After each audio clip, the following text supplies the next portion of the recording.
ታሪኩ የሚጀምረው በአንድ ሁለተኛ ደረጃ ትምህርት ቤት ሲሆን አንድ መምህር በሌሊት ስራውን እየሰራና የተማሪዎቹን የፈተና ውጤት በጥንቃቄ እያስገባ ነበር። አስተማሪው በድንገት አንድ ያልተለመደ ነገር ይመለከታል። እሱ የሚያውቃቸው የክፍሉ ተማሪዎች 20 ቢሆኑም የተሰጠው ስም ዝርዝር ላይ ግን የ21 ተማሪዎችን ስም ይመለከታል። ይህ ማለት አንድ ተጨማሪ ተማሪ በክፍሉ ውስጥ አለ ማለት ነው። እሱም በቀላል ስህተት ስለተመለከተው በስህተት ስም ጨምራ ከሆነ ለመጠየቅ ባልደረባ ወደ ሆነችው መምህር ይደውላል። ቢሆንም አስተማሪዋ ዝርዝሩን በትክክል እንደሰራችው በመግለጽ ምንም ስህተት እንደሌለበት ትነግረዋለች። እሱ ግን አሁንም ግራ ስለተጋባ በድጋሚ እንድታይለትና መልሳ እንድትደውልለት ይጠይቃታል። እሷም ተስማምታ ስልኩን እንዳይዘጋው ትነግረዋለች። ልክ በዚያን ሰዓት ከፊት ለፊቱ የነበረው አምፖል መበላሸት ይጀምራል። ከነበረበት ክላስ ውጪ ደግሞ የእግር ኮቴ ይሰማል። በዚህ ሰዓት ሁሉም ተማሪዎች ስለሚተኙና የሚንቀሳቀስ ሰው ስለማይኖር ሁኔታው እንግዳ ሆኖበታል። ከዛም ከክላሱ ይወጣና ድምጹን ተከትሎ መሄድ ይጀምራል። አንድ የተከፈተ መስኮት ስለነበረም ዝናብ ወደ ውስጥ እየገባ ነበር። እሱም ዝናቡ በነጎድጓድና መብረቅ የታጀበ ስለነበረ ድምጾቹ ምናልባት ከዝናቡ የተነሳ ሊሆን እንደሚችል ያስባል። አሁን መምህሩ ስለተረጋጋ መስኮቱን ዘግቶ ወደ ጠረጴዛው ይመለሳል። ነገር ግን ስራውን እንደጀመረ አንድ ነገር ተሰብሮ መሬት ላይ ሲወድቅ ይሰማል። ከደነገጠ በኋላም አሁንም ጭንቅላቱ ሌላ ነገር እየፈጠረበት እንደሆነ ያስባል። ቢሆንም አሁንም ድፍረቱን ሰብስቦ ድምጹን ወደ ሰማበት አቅጣጫ ይወጣል። ይህ በእንዲህ እንዳለ የታሪካችን ዋና ገጸ ባህሪያት የሆኑት የሚገርም ሞራል ላይ የሚገኙ የሁለተኛ ደረጃ ተማሪዎች ደግሞ ከጥናት በኋላ ሳይተኙ አንድ ክላስ ውስጥ ተሰብስበው ነበር። እያንዳንዳቸው ማራኪና የተለየ ባህሪ ያላቸው ሲሆን ለሞዴልነት የተመረጡ ይመስል ሁሉም ቆንጆ ወንዶች ናቸው። ተማሪዎቹ ለጨዋታ ቢሆንም መንፈስ ወደ ክፍላቸው ለመጥራት አስፈሪ ጌም ለመጫወት ያቅዳሉ። እየሳቁ እና ደፋር መስለው በማይታወቅ ቋንቋ እየተናገሩ መንፈስ ካለ ራሱን እንዲያሳይ በመግለጽ እስክርቢቶ ማዞር ይጀምራሉ። ከዛም ራሳቸውን እንደ ጀግና ቆጥረው ሲናገሩ ነበር። ልባችን አንድ ነው፣ እኛ አንበሶች ነን፣ 7 ብንሆንም እንደ አንድ ሰው ነን፣ ምንም የሚያስፈራን ነገር የለም እያሉ ሲፎክሩ ነበር። ቢሆንም ጉራቸው ብዙም ሳይቆይ ወደ ፍራቻ ይለወጣል። ጠረጴዛው ላይ የነበረው እስክርቢቶ በድንገት በራሱ መንቀሳቀስ ይጀምራል። በዚህ መሃል መብረቅ ይመታና በሩን በኃይል ይዘጋል። ወረቀቶቹ አየር ላይ ይበታተኑና እነሱም ሁሉም በፍርሃት ይዋጣሉ። ተማሪዎቹ በፍጥነት ከክፍል ይወጡና በፍጥነት ደረጃውን መውረድ ይጀምራሉ። ቢሆንም መምህራቸው መሬት ላይ ወድቆና ራሱን ስተው ሲያገኙት በፍርሃት ባሉበት ይቆማሉ። በድንጋጤ ውስጥ ሆነው ሌባ እንደገባና እንደመታው በማሰብ ወደ ሆስፒታል እንዲወሰድ ያደርጉታል። አስፈሪውን ምሽት ካሳለፉ በኋላ ወደ ትምህርት ቤት በፍጹም እንደማይመለሱ ቢታሰብም በማግስቱ ምንም እንዳልተፈጠረ ሆነው ይመጣሉ። ከመሃላቸው አንደኛው ዋሲም የሚባለው ልጅ ዩቲዩብ ቻናል ስለነበረው ወዲያውኑ ቪዲዮ መቅረጽ ይጀምራል። ለተመልካቾቹም ላይክ እና ሰብስክራይብ ማድረግ እንዳይረሱ ይነግራቸዋል። ለማንኛውም እናንተም እንዳትረሱ። ጓደኛሞቹ ሁሉም የተለየ ባህሪ ነበራቸው። አንደኛው በጣም ጎበዝ ተማሪ፣ ሌላኛው ማራኪ የመዝፈን ድምጽ ያለው፣ አንዱም እንደ ታዋቂ አይዶል የሚመስልና በሴቶች በጣም ተወዳጅ ሲሆን ሌላኛው ደግሞ ስፖርትና ማርሻል አርትን በጣም የሚወድ ነበር። ጎበዙ ተማሪ አልዳሂ ይባላል። በቀላሉ ሲገለጽ ጓደኛሞቹ በቀላሉ የሚፈልጉትን ነገር የማሳካት አቅም ያላቸውና ጎበዝ ተማሪዎች ናቸው። ቪዲዮ ከቀረጹ በኋላ እየሳቁና እየተቀላለዱ ነበር። ነገር ግን ብዙም ሳይቆይ ሐሳባቸው ትላንትና ወደ ተከሰተው ነገር ይመለሳል። ስለ መምህራቸው ሁኔታ መጨነቅ ይጀምራሉ። ከዛም ሁለት ሐሳብ ይዘው ሰው እንደገፋው አሊያም በራሱ እንደወደቀ ያላቸውን ጥርጣሬ ሲነጋገሩ ነበር። በዚህ መሃል የክፍሉ ሊቀመንበር የሆነው ባከር ከመምህሩ ስልክ ይደወልለታል። መምህሩም ለ2 ሳምንታት ሆስፒታል እንደሚቆይ ነግሯል። ክፍሉም እንዲቆጣጠርለት ሲጠይቀው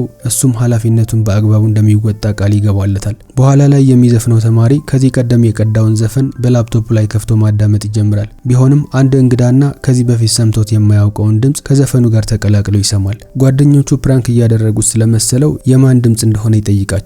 ቢሆንም ድምጹ የጓደኞቹ አልነበረም። እሱም የማን ድምጽ እንደሆነ መለየት ስላልቻለ ግራ ተጋብቶ ነበር።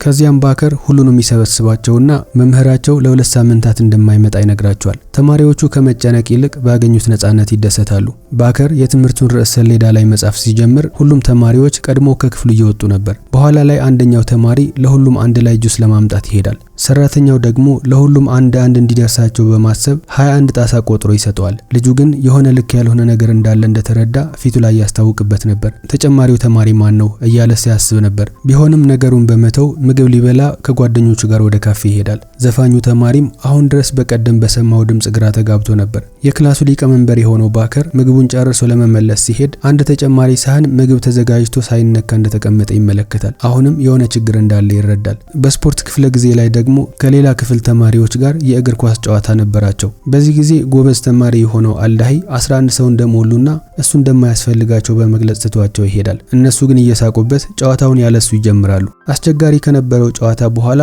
ቡድናቸው ይሸነፋል።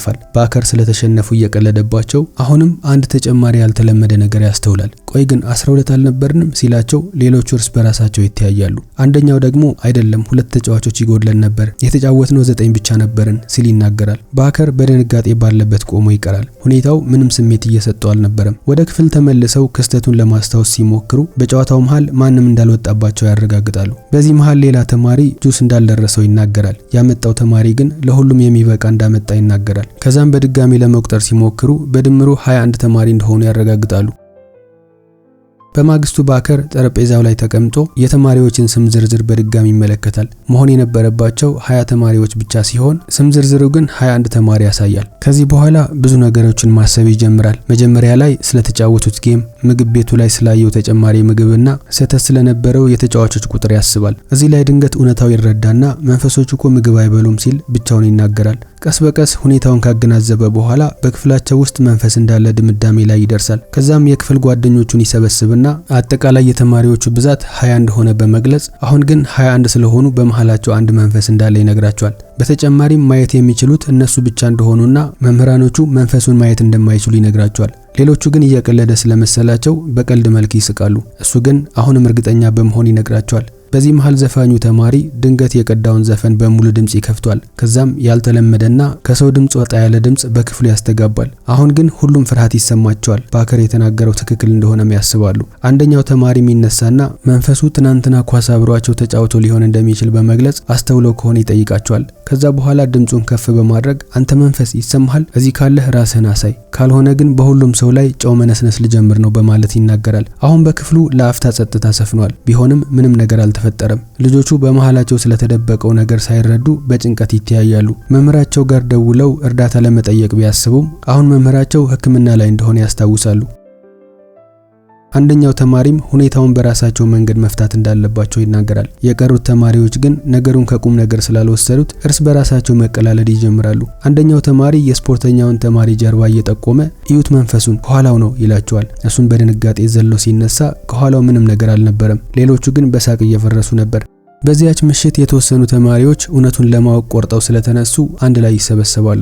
በመሃላቸው ስለ መናፍስት ብዛት ያላቸው መጽሐፍቶችን ያነበበና ለራሱ የመናፍስት ባለሙያ በማለት ስያሜ የሰጠ ተማሪ ነበር። ልጁ አንድ ሐሳብ ያመጣል። መንፈሶች ባቄላ እንደሚጠሉ በመግለጽ ሁሉም ባቄላ መብላት እንዳለባቸው ይናገራል። ምግቡን መጨረስ ያልቻለ ሰው መንፈሱ ራሱ እንደሆነም ያስረዳቸዋል። በተሳሳተው አስተሳሰቡ ምክንያትም ሁሉም የቀረበላቸውን ምግብ በልተው ይጨርሳሉ። ለጊዜው ግን ሁሉም ሰው መሆናቸውን ያረጋግጣሉ። ቢሆንም አሁንም ሚስጥሩ አልተፈታም። በማግስቱ አንዱ ተማሪ የአልዳሂ ክፍል ውስጥ ይገባል። ከዛም ክፍላቸው ውስጥ መንፈስ እንዳለ እየተነገረ እሱ ግን ለምን እንደማይፈራ ይጠይቀዋል። አልዳሂ ግን ፈተና እየተቃረበ እንደሆነ በመግለጽ ጥናቱ ላይ ማተኮር እንዳለበት ይነግረዋል። ልጁም ቡና ይሰጠውና ተመልሶ ይሄዳል። ይህ በእንዲህ እንዳለ ባከር መምህሩ ስለ ስኮላርሺፕ የተናገረውን ያስታውሳል። ከዛም የመንፈሱን ችግር በመፍታት ስኮላርሺፑን መውሰድ እንዳለበት ያስባል። ማታ ላይ ስፖርተኛው ተማሪ አሁንም እንደደነገጠ ወደ ክፍሉ ይመለሳል። አልጋው ላይ ከመውጣቱ በፊትም ከአልጋው ስር በጥንቃቄ ይመለከታል። ሁሉም ነገር ሰላም ይመስል ነበር። ብዙም ሳይቆይ ክፍል ውስጥ የነበረው ኳስ በራሱ ጊዜ መንቀሳቀስ ይጀምራል።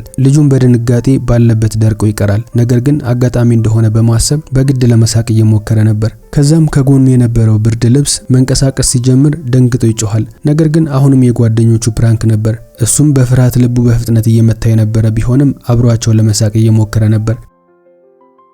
በኋላ ላይ ዩቲዩበሩ ተማሪ እንቅልፍ ስላልወሰደው ነርቮቹን ለማረጋጋት ለስላሳ ሙዚቃ ይከፍታል። በሌላ በኩል አንድ ሰዓሊ የሆነ ሌላ ተማሪ ደግሞ ብቻውን በስዕል ክፍል ውስጥ ተቀምጦ ነበር። በማግስቱ ጠዋት የመንፈስ ባለሙያው በር ላይ ቆሞ የእያንዳንዱን ተማሪ የሰውነት ሙቀት እየለካ ነበር። ልጁ መንፈሶች ቀዝቃዛ ሰውነት እንዳላቸው ያስባል። የሁሉም ሰው የሙቀት መጠን ኖርማል ነበር። ነገር ግን ሰዓሊው ጋር ሲደርስ የሙቀት መጠኑ ባልተለመደ ሁኔታ ዝቅተኛ ይሆንበታል።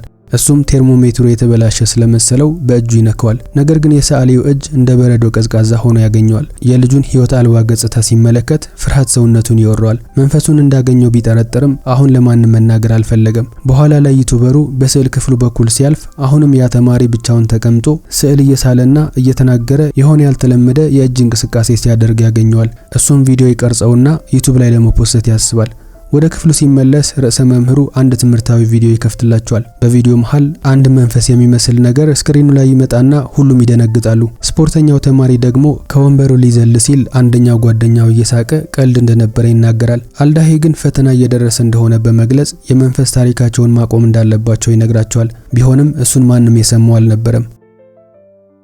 አሁን ሁሉም ተማሪ ከ20 ይልቅ 21 ተማሪ እንዳለና ክፍል ውስጥ መንፈስ እንዳለ አምኖ ተቀብሏል። የመንፈስ ባለሙያው እንደገና ወደፊት ይወጣና መንፈሱን የሚለይበት መንገድ እንዳለው ይናገራል። ቢሆንም ሌላ ነገር ከመናገሩ በፊት አንደኛው የክፍሉ መስታወት በሆነ ነገር ይመታል። አንድ ጥቁር ቁራ ከመስታወቱ ጋር ይጋጭና መስታወቱ ላይ ይፈነዳል። አሁን ከማንኛውም ጊዜ የበለጠ በክፍሉ ውስጥ ጸጥታ ሰፍኗል። ሁሉም ተማሪዎች ለመጀመሪያ ጊዜ ስለ መንፈሱ ማመን ጀምሯል። ሁሉም በክስተቱ ደንግጠው ነበር። በመስኮቱ ላይ ያለውን የደም መስመር የአጋጣሚ ነገር እንደሆነ ራሳቸውን ለማሳመን እየሞከሩ ነበር። ልክ በዚያን ጊዜ አንድ ተማሪ ሰዓሊው ስለው የነበረውን ስዕል ይዞ ይገባል። በስዕል ክፍል ውስጥ እንዳገኘው በመግለጽ ሲያሳያቸውና ሁሉም በቅርበት ሲመለከቱት የባሰ ይደነግጣሉ። ስዕሉ በመስታወቱ ላይ ከነበረው ደም ጋር ይመሳሰል ነበር። ከዛም ዋሲም በፍጥነት ስልኩን ያወጣና በቀደም የቀረጸውን ቪዲዮ ያሳያቸዋል። ቪዲዮ ሰዓሊው እጆቹን እንግዳ በሆነ መንገድ ሲያንቀሳቅስና የሆነ የመናፍስት የሚመስል ስርዓት ሲፈጽም ያሳያል። ከዛም የመንፈስ ባለሙያው የቀዘቀዘውን እጁና ህይወት የሌለው የሚመስል ሰውነቱን ያስታውሳል። እሱ ነው በቃ መንፈሱ ራሱ ነው እያለ ነበር። ብዙም ሳይቆይ ሁሉም ሰዓሊው ጋር ይዞሩና እውነቱን እንዲነግራቸው ይጠይቁታል። ሁሉም መንፈስ እንደሆነ እንዳልሆነ ሲጠይቁት ሰዓሊው ለትንሽ ጊዜ ከተመለከታቸው በኋላ የእውነት እሱ መንፈስ እንደሆነ እንደሚያስቡ ይጠይቃቸዋል። ከዛም ልብሱን በመሰብሰብ እጁ ላይ የነበረውን የመስቀል ንቅሳትና አንገቱ ላይ ያሰረውን መስቀል ያሳያቸዋል። ከዛ በኋላ እነዚህ እኔን ይጠብቁኛል፣ መንፈስ እንደዚህ አይነት ነገሮችን ይለብሳል እንዴ ብሎ ከጠየቃቸው በኋላ የሚጠረጥሩትን ሌላ ሰው እንዲፈልጉ ተናዶ ይነግራቸዋል። በተጨማሪም አሁንስ በሞኝነት የተሞላው የመንፈስ ታሪካችሁ ሰለቸኝ፣ እኔ አሁን ቅዱስ መንፈስ መስያችሁ ነው ሲላቸው ነበር። በስዕል ክፍል ውስጥ ተቀምጦ እግዚአብሔር እንዲጠብቃቸውና እየረበሻቸው ያለውን መንፈስ እንዲያጠፋላቸው እየጸለየ ነበር። ቢሆንም እነሱ ከምስጋና ይልቅ ራሱን ጠርጥረውት ነበር። በመጨረሻም ምናልባት በሚቀጥለው ጊዜ እግዚአብሔር እናንተን እንዲወስዳችሁ ልጸልይ ይገባል፣ በዚህ መንገድ ሰላም አገኛለሁ ይላቸዋል። እነሱም እንደተሳሳቱ ስለተረዱ ሀፍረት እየተሰማቸው ይቅርታ ይጠይቁታል። ሰውነቱ ለምን ቀዝቃዛ እንደሆነ ሲጠይቁት የነርቭ ጉዳት እንዳለበት ያስረዳቸዋል። እነሱም በማፈር ራሳቸውን እየነቀነቁ ነበር። እሱም በመጨረሻ ከነሱ ጥርጣሬ ነፃ ይወጣል። ማታ ላይ ሁሉም ተሰብስበው ነበር። ምክንያቱም አሁን ስለ መንፈሱ ያገኙት ምንም አይነት ፍንጭ አልነበረም። ትምህርታቸውን ከማጥናት ይልቅ አስፈሪ ፊልም ለማየት ይወስናሉ። ዋሲም ግን ስልኩን በተደጋጋሚ ይመለከት ነበር። ስለ ሰዓሊው የፖስተው ቪዲዮ በሺዎች የሚቆጠሩ እይታዎችን አግኝቶ ነበር። ከዛም ደስተኛ ስለነበረ ሌላ ተመሳሳይ ቪዲዮ ለመስራት ይወስናል። ሁሉም ሰው እንቅልፍ ከወሰደው በኋላ በጸጥታ ዩቲዩብ ላይ ላይቭ ይገባል። ተከታዮቹን ሰላምታ ካቀረበላቸው በኋላ አሁን መንፈሱ ወደ ተገኘበት ክፍል እንደሚገባና መንፈሱ የእውነት እንደሆነ እንደሚያረጋግጥላቸው ይነግራቸዋል። ወደ ውስጥ ሲገባ የትምህርት ቤቱ ዘበኛ በተሰበረው መስኮት አጠገብ ያገኘዋል። ሰውየው በድንጋጤ ዘሎ ይወጣና እዚህ ምን ትሰራለህ ሲል ተማሪው እሱን ይጠይቀዋል። ዘበኛው ከመነታ በኋላ ዝም ብዬ መስታወቱን እያየው ነበር፣ ነገ ቀይረዋለሁ ብሎት በፍጥነት ይሄዳል። ዋሲም ትከሻውን ከሰበቀ በኋላ እንደገና ቀጥታ ስርጭቱን ይጀምራል። ካሜራውን በጨለማው ክፍል ውስጥ ሲያንከራተው ነበር። መንፈስን የሚያገኝ አፕሊኬሽን ካወረደን በኋላ ራዳሩ ብልጭ ድርግም ሲል ቀስ ብሎ መራመድ ይጀምራል። ከጎኑ ደብዛዛ ቅርጽ ይታየው ነበር። ወደ ግራና ወደ ቀኝ ሲንቀሳቀስ ቅርጹም እየተከተለው ይንቀሳቀስ ነበር። ከዛም በድንገት ቅርጹ ይጠፋና አንድ መንፈስ የሚመስል ነገር ከፊት ለፊቱ ይገለጣል። ልጁም በፍርሃት ወደ ኋላ ለመሸሽ ይሞክራል። ከዛም ቅርጹ በበሩ በኩል በፍጥነት ይጠፋል። ዋሲም ተከትሎት ቢወጣም ውጭ ከወጣ በኋላ ግን በድጋሚ እሱን መመልከት አልቻለም። ይህ በእንዲህ እንዳለ አልዳሂ በክፍሉ ውስጥ በሰላም ተኝቶ ነበር። ከዛም አንድ ጥቁር ነገር ጠረጴዛው ላይ ይጠጋና በረጅም ጣቶቹ ወረቀቱ ላይ እየጻፈ ነበር። ከዛም አላርሙ መጮህ ይጀምራል። በዚህ ጊዜ ሁሉም ነገር ወደ ነበረበት ይመለሳል። ነገር ግን ልጁ ከነቃ በኋላ የድካም ስሜት እየተሰማው ነበር። በማግስቱ መምህሩ ወደ ቢሮ ይጠራውና በቅርብ ጊዜ ምን ሆነሃል ሲል ይጠይቀዋል። አልዳሂ ውጤቱ እየወረደ ነበር። በተጨማሪም በዛ ላይ በጣም የደከመህ ትመስላለህ ይለዋል። እሱ ግን አስተማሪውን ይቅርታ ይጠይቀዋል። ነገር ግን እንደወጣ ስለተበሳጨ የፈተና ወረቀቱን ቀዶ ይጥለዋል።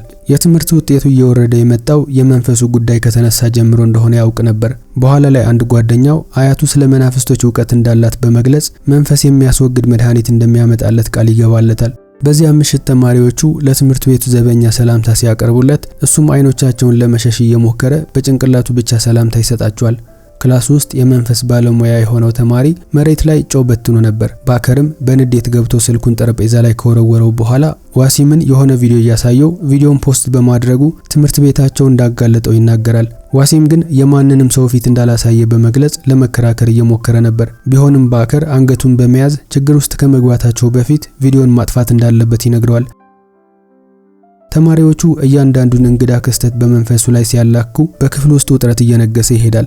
አንደኛው ተማሪ ደግሞ ማንነቱን ቢያውቁ ኖሮ በራሳቸው መንገድ ማስወገድ ይችሉ እንደነበረ ይናገራል። ከዛም ሰዓሊው ድንገት ማን እንደሆነ እንደሚያውቅ በመግለጽ መንፈሱ ጆን እንደሆነ ሲናገር ሁሉም በድንጋጤ ወደ ጆን ፊታቸውን ያዞራሉ። ቢሆንም ሁኔታው ግራ የሚያጋባ ነበር። ምክንያቱም በቀደም ከጆን ጋር አብረውት ባቄላ እንደበሉና የሙቀት መጠኑም የተለመደ እንደነበር ያውቃሉ። ሰዓሊውም እየሳቀ ሁሉም እይታቸው እንደተጋረደና እውሮች እንደሆኑ ይነግራቸዋል። ቢሆንም ማንም አላመነውም ነበር። እየቀለደ መስሏቸው ነበር። ማታ ላይ ግን እውነቱ ይገለጣል። አልዳሂ ጓደኛው መድኃኒት እንደሚያመጣለት ነግረው ስለነበረ ከጆን አልጋ ስር በጥንቃቄ ያስቀምጦት ነበር። አብሮት የሚኖረው ጆን ሲገባ በትህትና ፈገግ ብሎ ሻይ ያቀርብለታል። እሱም ሁሉ ጊዜ ጥሩ ስለሚሆንለት ያመሰግነዋል። ቢሆንም ወደ አልጋው ሲወጣ መድኃኒቱን እንደነካው ጀርባው በሚያቃጥል ህመም መለብለብ ይጀምራል። በፍጥነት እየተነፈሰ ዘሎ ይነሳና ወደ መጸዳጃ ቤት እንደሆነ ለጓደኛው ይነግረዋል። ባዶ ክፍል ውስጥ ከገባ በኋላ መስታወት ላይ ራሱን ይመለከታል። ጀርባው ላይ የተቃጠሉ ምልክቶች ይታዩ ነበር። መንፈሱ የእውነት ጆን ነበር። ባቄላውም እንደበላው በማስመሰል በድብቅ ጥሎት ነበር። በመጀመሪያው ክፍል ላይ የመንፈስ ጌም ሲጫወቱ ወረቀቶቹን እንዲበተኑ ያደረገውና የመንፈስ ክስተቱን የጀመረው እሱ ራሱ ነበር። ጆን በክፍላቸው ውስጥ ያለው ተጨማሪ ተማሪ ነው። ነገር ግን የክፍል ጓደኞቹን ስለሚወዳቸው ከነሱ ጋር መቆየት ይፈልጋል። የተለየ መሆን አይፈልግም ነበር። በማግስቱ አልዳሂ በመጨረሻም በመድኃኒቱ ምክንያት በትክክል እንደተኛ ለጓደኛው ይነግረዋል። ላደረገለት ነገር ካመሰገነው በኋላ መንፈሱ ወደ ክፍላቸው እንዳይገባ ሌላ መድኃኒት በክፍሉ ላይ እንዲያስቀምጡ ሐሳብ ያቀርባል።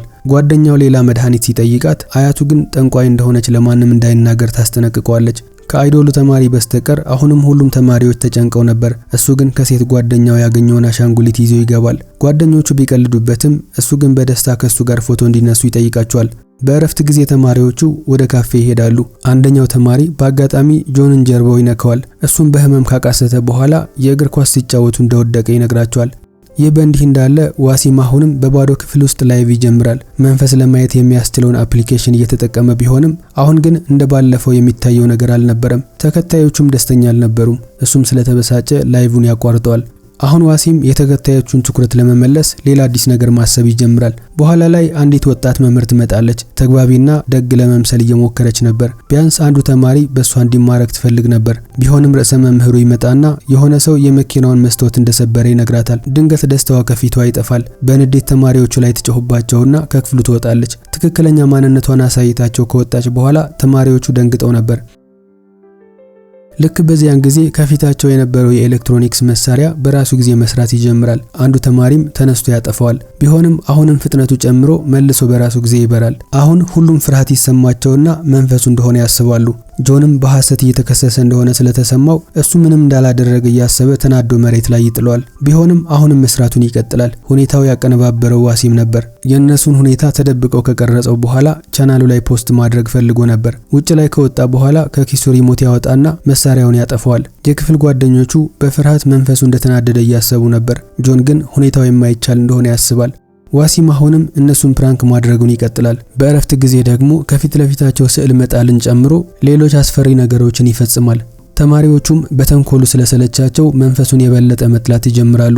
ወደ ክፍል ሲመለሱ አንድ ዘፈን ተከፍቶ ይሰማሉ። አይዶል ተማሪውን ድምጹን ተከትሎ ወደ አንድ ቁም ሳጥን ይሄዳል። ሎከር ውስጥም አሻንጉሊቱ ደም ለብሶ ሲዘፍን ያገኘዋል። እሱም ፍርሃት ይሰማውና ሙዚቃው እስኪጠፋ ድረስ አሻንጉሊቱን ይረግጠዋል። ዋሲም አሁንም ሁሉንም ነገር እየቀረጸ ነበር። እቅዱ ስለተሳካለትም በጣም ተደስቶ ነበር። በዚያች ምሽት አይዶል ተማሪው አሁንም ከድንጋጤው ስላልወጣ ጓደኛው አብሮት እንዲተኛ ይጠይቀዋል። ከዛም እንግዳ የሆኑት ክስተቶች አሁንም ከቀጠሉ ወደ ሌላ ትምህርት ቤት ለመዛወር ይስማማሉ። ይህ በእንዲህ እንዳለ ጎበዝ ተማሪ የሆነው አልዳሂ ጆን አሁንም እንዳልተኛ ስላስተዋለ ለምን እንዳልተኛ ይጠይቀዋል። ጆንም ፍርሃት እየተሰማው ጥናት ላይ እንደሆነ ይነግረዋል። እውነታው ግን ያልተኛው የተደበቀው መድኃኒት ስላስፈራው ነበር። አልዳሂ የማስተዋል ችሎታው ጎበዝ ስለነበረ ጆን ጥላ እንደሌለው ይመለከታል። መሬት ላይ የሚታየው ጥላ የወንበሩ ብቻ ነበር። በመጨረሻም ክፍላቸውን ሲረብሽ ስለነበረው መንፈስ ማንነት የተረዳ ይመስል ነበር። በሌላ በኩል ዋሲም የቀረጻቸውን ቪዲዮዎች ዩቲዩብ ላይ ይፖስታቸውና አዳዲስ ተከታዮችን በብዛት ስላፈራ በጣም ተደስቶ ነበር። በማግስቱ ባከር ቪዲዮዎችን ስላየ እንደገና ያናግረዋል። እሱ ግን ራሱን እየተከላከለ ከመናደድ ይልቅ የመንፈሱን ማንነት ለማወቅና እሱን ከክፍላቸው የሚያስወግዱበትን መንገድ ማሰብ የተሻለ እንደሆነ ይነግረዋል። በኋላ ላይ አልዳሂ አሁንም ከጓደኛው ሌላ አዲስ መድኃኒት ይቀበላል። መንፈሱ እስከ መጨረሻው እስኪጠፋ ድረስ እንዲሰቃይ የሚያደርግ ጠንካራ መድኃኒት ነበር። ነገር ግን ልጁ አብሮት የሚኖረውንና ጥላ የሌለውን ጆን ያስታውሳል። ሁልጊዜ ለሱ ደግ ስለነበረና ቡና ሲያቀርብለትና ሲንከባከበው ስለነበረ እሱን መፍራት አልፈለገም። በዚህም ምክንያት መድኃኒቱን መልሶ ለጓደኛው ይሰጠውና እንደሚያስብበት ይነግረዋል። ይህ በእንዲህ እንዳለ አሁንም ዋሲም ሌላ ፕራንክ እያቀደ ነበር። በዚህ ጊዜ ግን ኢላማው የክፍሉ ሊቀመንበር የሆነው ባከር ነበር። የዋሲም ጓደኛ ከመንፈሱ እንደተደወለለት በማስመሰል በማይታወቅ ስልክ ቁጥር ይደውልለታል። እሱ ደግሞ ቁምሳጥን ውስጥ ይደበቃል። አሁን ግን ያቀደው እቅድ ወደ ሌላ ነገር ያመራል። ዋሲም በራሱ ስልክ ላይ ከእውነተኛው መንፈስ ከጆን መልእክት ይደርሷል። የክፍል ጓደኞቹን ማሰቃየት እንዲያቆም እየጠየቀው ነበር። እሱም በፍርሃት ስልኩ መሬት ላይ ይወረውረዋል። ጆን የተከበረ መንፈስ ስለነበረ ማንንም አይጎዳም ነበር። ሌሎቹን ማስፈራራቱን እንዲያቆም ዋሲምን ለማስፈራራት ብቻ ፈልጎ ነበር። በማግስቱ ዋሲም ወደ ክፍሉ ሲገባ ሰዓሊው ካርድ ላይ ዕጣ ፈንታዎችን ሲያነብ ያገኘዋል። የዋሲም ተራ ሲደርስ ካርዱ ላይ ህይወቱ አደጋ ላይ እንደሆነ ሲመለከቱ ሰዓሊው ይደነግጣል። ዋሲም የትናንትናው ምሽት ማስፈራሪያ እውነት እንደሆነ ስለተረዳና ከአሁን በኋላ ፕራንክ ማድረጉን ለማቆም ይወስናል። በኋላ ላይ ባከር ትልቅ የትምህርት ቤት ፌስቲቫል እንዳለና ክፍላቸውን እንደ መንፈስ ቤት ዲኮር እንዲያደርጉት እንደታዘዙ ይነግራቸዋል። ተማሪዎቹ ግን አሁን ያለን መንፈስ አልበቃ ብሎን ነው አሁን ደግሞ ተጨማሪ ማስፈራሪያ እያሉ ሲንጫጩ ነበር። ነገር ግን ግዴታ ስለነበረ ሳይወዱ በግዳቸው ለማድረግ ይስማማሉ። በማግስቱ ፕሮግራሙ የሚጀመርበት ቀን ነበር። ተማሪዎቹም እንደፈሩት ሳይሆን በደስታ ለፕሮግራሙ እየተዘጋጁ ነበር። ክፍላቸውን በሚያስፈሩ ነገሮች ሞልተውት ነበር። ባከርና ሌሎቹ ጓደኞቹም አስፈሪ ልብሶችን ለብሰው ነበር። ሁሉም እየተዝናኑ ነበር። ነገር ግን ባከር ከአባቱ መልእክት ይደርሷል። አባቱ ለስኮላርሺፕ ጠንክሮ ከማጥናት ይልቅ ሌላ ነገር ላይ ጊዜውን እያባከነ እንደሆነ በመግለጽ ይቆጣዋል። እሱም ሐዘን ስለተሰማው ፕሮግራሙን ትቶ ይሄዳል። በዚያች ምሽት የመንፈስ ቤቱ ዝግጅታቸው ይጀምራሉ። ከሌላ ክፍላቸውን ሊጎበኙ ሁለት ተማሪዎች ይቀላቀሏቸዋል። ነገር ግን አስፈሪ በሆነው አለባበስና እነሱን ለማስፈራራት በተደረገው ያልተሳካ ሙከራ አልፈሩም። አንደኛው ተማሪ ደግሞ ሴት መስሎ ስለነበረ ይስቁበታል። ደረጃው ላይ የነበረው ሌላ ተማሪ ችላ ብሎት ያልፋሉ። ሌላ ክፍል ላይ ተዝረክርከው በነበሩ መጻሕፍትም አልደነገጡም። የሰዓሊውን አስፈሪ ትወናም እያሳቃቸው ነበር። በሙዚቃ ክፍል ውስጥ ደግሞ እነሱን ለማስደንገጥ የተደበቁ ሁለት ሰዎችም በቀላሉ ያዩዋቸዋል። ከብዙ ያልተሳኩ የማስፈራራት ሙከራዎች በኋላ ስለሰለቻቸው ፕሮግራሙ የገነት ፌስቲቫል እንደሆነና ምንም የሚያስፈራ ነገር እንዳልተመለከቱ ተናግረው እየቀለዱ ይሄዳሉ። የክፍሉ ተማሪዎችም ስላልተሳካላቸው አዝነው ይቀመጣሉ። ሁሉም ሰው የመንፈስ ቤታቸው እንደቀልድ እንደቆጠረው እየተበሳጨ ይናገራል። ሌላኛው ደግሞ እየቀለደ የትነህ መንፈስ አንተ ጎበዝ የምትሆነው እኛም በማስፈራራት ብቻ ነው አይደል? አሁን የእውነት ታስፈልገናለህ ሲል ይናገራል። በሁለተኛው ዙር ክፍላቸውን ለማየት ሌሎች ተማሪዎች እየተዘጋጁ ነበር። ጆን ደግሞ የጓደኞቹን ብስጭት አይቶ ስለነበር አሳዝነውታል። እነሱን ለመርዳት ስለፈለገም የሚንጠለጠል ልብስና አስፈሪ ጭንብል በማድረግ ፕሮግራሙን ለመቀየር ይዘጋጃል። ጉብኝት የሚያደርጉ ተማሪዎች ሲገቡ በፍጥነት በመሃላቸው እየተንቀሳቀሰ ያስፈራራቸዋል። ደረጃውን ለመውጣት ሲሞክሩም በተደጋጋሚ ክፍል ውስጥ ራሳቸውን ያገኙታል። ለተወሰነ ጊዜ አንድ ክፍል ውስጥ የተዘጋባቸው ያህል እየተሰማቸው ነበር። እነሱም በፍርሃት ወደ ሙዚቃ ክፍሉ ይሮጣሉ። እዚያም ፒያኖ በራሱ ሲጫወት ይሰማሉ። ለነሱ ባይታይም አሁንም ጆን ነበር። የተወሰነ ሲጠጉ ፒያኖ በደም እንደተሸፈነ ያስተውላሉ። ከዚያም በፍርሃት ከክፍሉ ያመልጣሉ። ነገር ግን በመንገዳቸው ላይ በግድግዳዎች ላይ በደም የተነከሩ የእጅ አሻራዎችን ይመለከታሉ። ከዛም ከዋናዎቹ የክፍሉ ተማሪዎች ጋር ይገናኙና ምን እየተፈጠረ እንደሆነ በፍርሃት ለማስረዳት ይሞክራሉ። መጀመሪያ ላይ ማንም አላመናቸውም ነበር። ቢሆንም እቃዎች በራሳቸው ሲንቀሳቀሱና ያልተለመዱ ምስሎችን መስታወት ላይ ማየት ይጀምራሉ። ከዛም ቀልድ እንዳልሆነና በመሃላቸው እውነተኛ መንፈስ እንዳለ ይረዳሉ። ፍርሃቱ አሁንም እንደገና መሰራጨት ይጀምራል። ከዛም ተማሪዎቹ ሁሉም ከትምህርት ቤቱ ውጪ ያመልጣሉ። ባከር ሁለት ሰዎች ማለትም ጆን እና አንድ ሌላ ተማሪ አሁንም ውስጥ እንደቀሩ ይረዳል። ከዛም በፍጥነት እነሱን ፍለጋ ይሰማራሉ። ይህ በእንዲህ እንዳለ የጠፋው ተማሪ በጨለማ ውስጥ ብቻውን ሲንከራተት ነበር። በመጨረሻም ጆንን ይመለከተውና በደስታ ይጠራዋል። ነገር ግን ሲጠጋው የጆን ገጽታ ይለወጥና ድንገት ፊት ለፊቱ እየጠፋ እንደገና ይታየው ጀመር። ተማሪውን በድንጋጤ ይወድቃል። ከተወሰኑ ደቂቃዎችም በኋላ ሌሎቹ ተማሪዎች የትምህርት ቤቱ ዘበኛ ጋር ይደርሳሉ። ዘበኛውም ወደ ክፍሉ ለመግባት በጣም ፈርቶ ነበር። መምህሩና ባከር ይገቡና ራሱን ስቶ የወደቀውን ተማሪ ያገኙታል። መምህሩ ምን እንደተፈጠረ እየጠየቀ ነበር። ጆን ደግሞ መምህሩ እሱን ማየት እንደሚችል ለማረጋገጥ ስለፈለገ እሱን ለማስረዳት ይሞክራል። ነገር ግን አስተማሪው ጆንን ማየት ስለማይችል ምንም ምላሽ አልሰጠውም ነበር። ከተወሰነ ጊዜ በኋላ አምቡላንስ ይመጣና የተጎዳውን ተማሪ ይዞት ይሄዳል። በኋላ ላይ ተማሪዎች እርስ በራሳቸው መንፈስ ነህ እየተባባሉ መወነጃጀል ይጀምራሉ። ከዛም ሰዓሊው ያቋርጣቸውና የመንፈሱ ማንነት ማወቅ እንደሚችል ይነግራቸዋል። በስልኩ ላይም መናፍስትን የሚረብሽ ሙዚቃ ይከፍታል። ከዛም በድንገት ጆን በህመም መንፈራፈር ይጀምራል። ሰውነቱ በእሳት የተቃጠለ ያህል እየተሰማው ነበር። አልዳሂ ጆን እየተጨነቀ እንደሆነ ሲመለከት ጆን እንዳይታወቅበት በመፍራት በፍጥነት ሙዚቃውን ያጠፋዋል። በሌላ በኩል አንድ ቤላ የተባለ ሌላ ተማሪ በሙዚቃው ምክንያት እየተንቀጠቀጠና እጆቹ እየደማ እንመለከታለን። ይህ በእንዲህ እንዳለ ሆስፒታል ውስጥ የተጎዳው ተማሪ ከተኛበት ይነቃል። ከዛም ትምህርት ቤቱ ጋር የተፈጠረውን ነገር ማስታወስ ይጀምርና ጆን በፍጥነት ሲታየውና ሲጠፋ ያስታውሳል። ሁኔታውን በትክክል ካስታወሰ በኋላ እሱ ነው መንፈሱ፣ ጆን ራሱ መንፈሱ ነው እያለ ይናገራል። በማግስቱ ጠዋት አልዳሂ ጆንን ጠረጴዛው ላይ ያገኘዋል። ጆን ሳይተኛ ነበር ያደረው።